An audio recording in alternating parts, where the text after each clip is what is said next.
Good morning friends, एक और नए दिन की शुरुआत। और कहीं आप सोच रहे हो कि आप भी मेरी तरह कहीं और नहीं जा पाए इस लॉन्ग वीकेंड पे। गुड फ्राइडे, सैटरडे, संडे, काफ़ी लोगों के बहुत सारे प्लान्स थे कि लोग जाएंगे घूमने के लिए।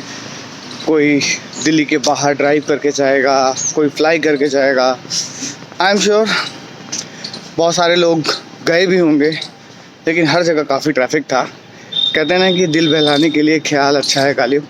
तो अगर बहुत ज़्यादा ट्रैफिक था, बहुत रश था, क्राउड था, तो आई थिंक ठीक ही है, घर में टाइम स्पेंड किया अच्छे से और काफ़ी मज़ेदार टाइम बिताया साथ में। और अब लग रहा है कि कोई रिग्रेट नहीं है, अगर नहीं भी गए तो इट्स ओके। लाइफ में आपको अपनी प्रायोरिटीज़ पता होना बहुत ज़रूरी है। मैं हमेशा ही कहता हूँ कि सेल्फ से स्टार्ट होता है, सेल्फ में भी सबसे पहले हेल्थ आती है, उसके बाद फिर बाकी सारी चीज़ें आती हैं। तो अगर आप और आपकी हेल्थ, फैमिली की हेल्थ, बाकी सब सही है, तब आपको बहुत कुछ करने का मन करता है। तो you need to set your priorities. तो अभी मेरी प्रायोरिटी ये है कि मैं सुबह सुबह आ चुका हूँ पार्क में और थोड़ी सी रनिंग या वॉक करेंगे। चलते हैं, दिन की शुरुआत करते हैं।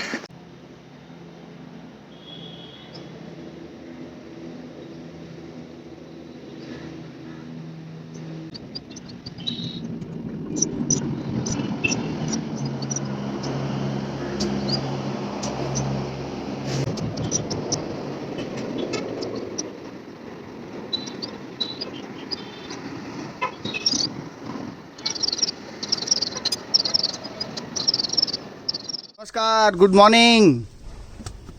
एक ट्रे टॉफी और चटपटा अंडा। हाँ, बिल्कुल सही समझे। एक ट्रे टॉफ़ी और चटपटा अंडा। बोतल लाए हो? नहीं, बिना बोतल ऐसे ही दे दो, थैले में डाल के दे दो। शर्ट कैसे करते हो फिर? हाँ, बस लगा हुआ है मशीन। एक डॉन मर गया तो लोग उसके जनाजे में इकट्ठे हुए, उसके फातिया पढ़ा। कहने लगे भाई ये साहब कैसे, इतना बड़ा डॉन तक कैसे, किसने मार दिया? उसके पास तो गनमैन थे 24 घंटे। उसने कहा कि इंग्लिश कमोड में बैठ गया, जोर की लगी इंग्लिश कमोड में बैठ गया। एक तरफ जेट, एक तरफ रिवॉल्वर रख के। खत्म कहानी। तो जब धोने को हुआ तो जेट की जगह रिवॉल्वर उठा के। ये आपने मूवी का उठा के मार दिया। मूवी देख ली लग रहा आपने कोई।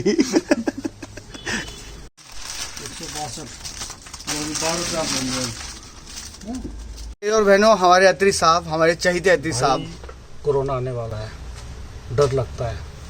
डर इस चीज़ से नहीं कि लॉकडाउन लगेगा, इस चीज़ से नहीं कि सांस नहीं आएगी, डर इस चीज़ से नहीं कि ऑक्सीजन के लिए बार बार फिरना पड़ेगा। डर इस चीज़ से लगता है हर अखबार में, हर टीवी चैनल पर, हर आधे घंटे में, हर न्यूज़ चैनल पर नमस्कार जी, ये झेलने को मिलेगा।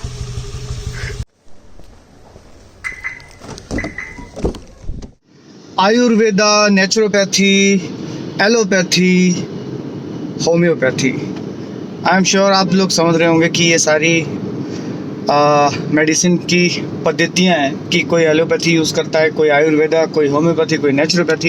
लेकिन मैंने हमेशा देखा है कि सबसे पहली प्रायोरिटी हर किसी की एलोपैथी रहती है, क्योंकि एलोपैथी इंस्टेंट रिलीफ के लिए बहुत ही ज़्यादा प्रसिद्ध है और जाना जाता है कि अगर आप एलोपैथी मेडिसिन यूज़ कर रहे हैं तो आपको फटाफट से रिलीफ मिल जाएगा। और सही भी है, मैक्सिमम केसेस में मिलता भी है। लेकिन जब थक हार जाते हैं आप और आपके पास कोई और उपचार ना हो, ना आयुर्वेदी में, आयुर्वेदा तो खैर पहले से ही बोला जाता है कि वो preventive way of living life है, कि आप पहले से ही आयुर्वेदा स्टाइल में जी रहे हैं तो खान पान आपका इतना स्वच्छ, स्वस्थ और प्योर हो जाता है कि आपको खाने का तरीका सिखा देता है, तो आपको बीमारी होती ही नहीं है। तो आयुर्वेदा से बढ़िया तो कुछ हो ही नहीं सकता, जो कि प्रिवेंटिव तरीका है कि आपको कोई बीमारी, कोई तरीके की कमी हो ना बॉडी के अंदर। लेकिन मैंने अक्सर देखा है कि जब एलोपैथी से हार जाते हैं, बहुत सारी दवाइयाँ खा लेते हैं, तब बंदा भागता है होम्योपैथी की तरफ।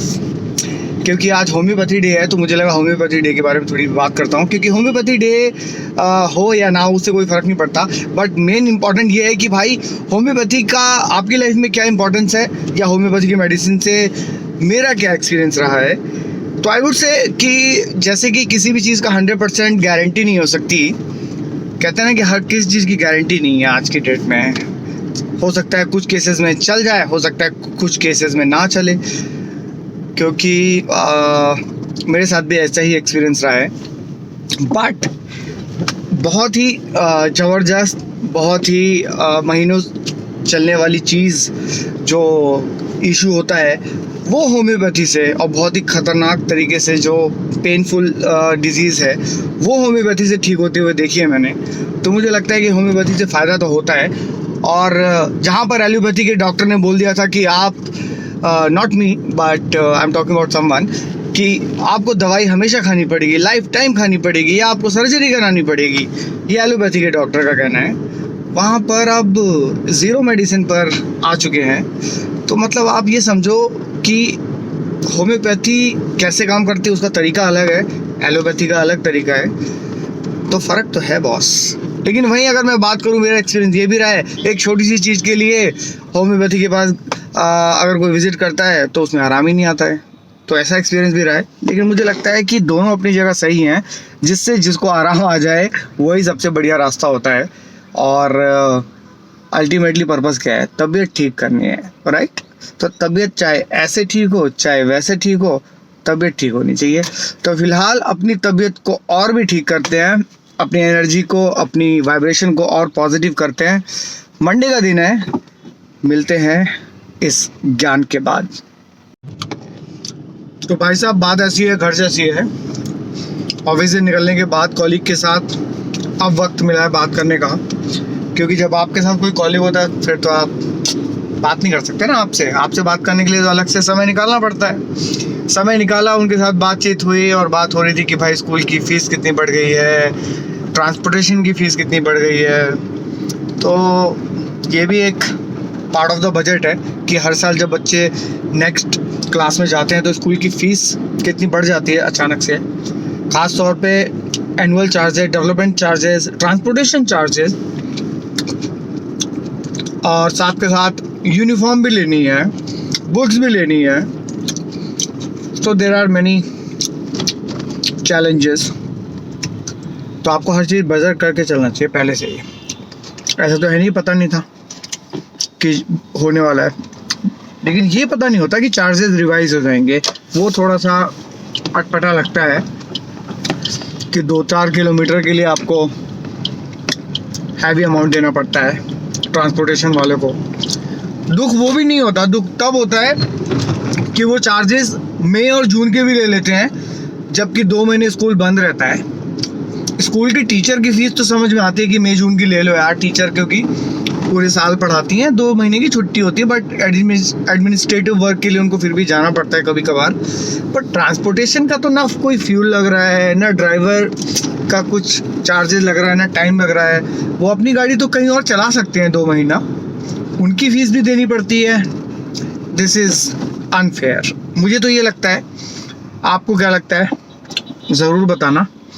फ़िलहाल मैं खा रहा हूँ ग्रेप्स।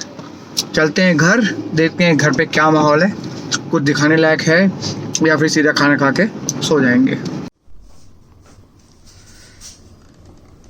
चलिए जी, कुछ हल्का फुल्का हो जाए।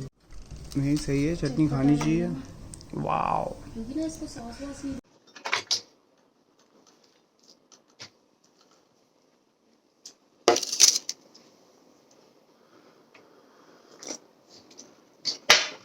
अभी खाएगा?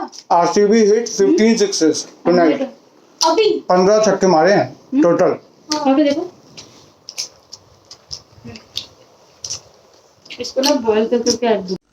संगीत चटनी की चीज़ की है ये? सिंपल है, टमाटर, धनिया, हरी मिर्च, लहसुन। सही है यार, अपने हाथ की चटनी बनी हुई है। और क्या डाला था? थोड़ा सा धनिया पिसा। धनिया पिसा हुआ, सही है, मस्त।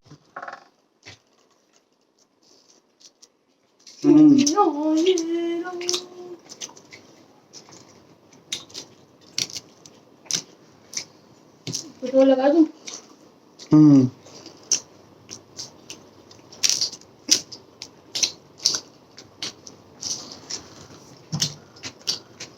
बढ़िया बनी चटनी, अच्छी रही, चटपटी।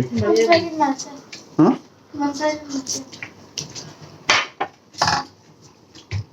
आपको खाना है अभी? एलएसजी को लाइटली नहीं ले सकते। लखनऊ सुपर जायंट अच्छा खेल रहा है आजकल। हटाओ मत